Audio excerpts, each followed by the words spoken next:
What are cuts of hay? Now, a cut of hay happens when the field is chopped down, dried out, and turned into hay bales.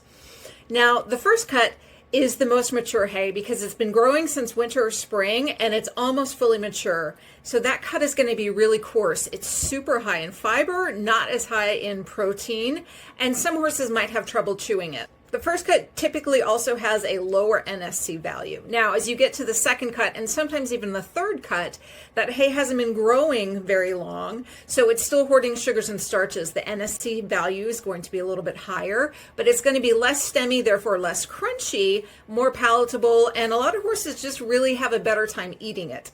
The second and third cuts are going to be higher in protein, but a little bit lower in fiber also. As horses age, we need to consider two things: their dental health, but also the NSC value of foods. Older horses sometimes have issues that prevent comfortable chewing and digestion. So if you're using a first cut of hay, be mindful of that. You could switch from a very stemmy hay, like an oat hay, to something that's softer like a Bermuda grass, or you could wet the hay, or you could steam the hay. You also have the option of switching to cubes or pellets or even compacted hay that you can expand.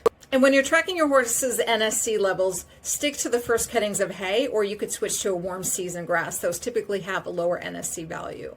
Also, if you can't find a specific type of hay in your area, you could opt for those bagged options, those pellets, the cubes, or the compressed hays. Most feed stores have them. Soaking your horse's hay will also help reduce the NSC values if that works best for you. And whatever hay you feed, make sure you're using a slow feeding system. That could be a hay net, it could be a hay play bag, and if you're using pellets or cubes, you can find slow feeding systems designed specifically for those grainier types of food.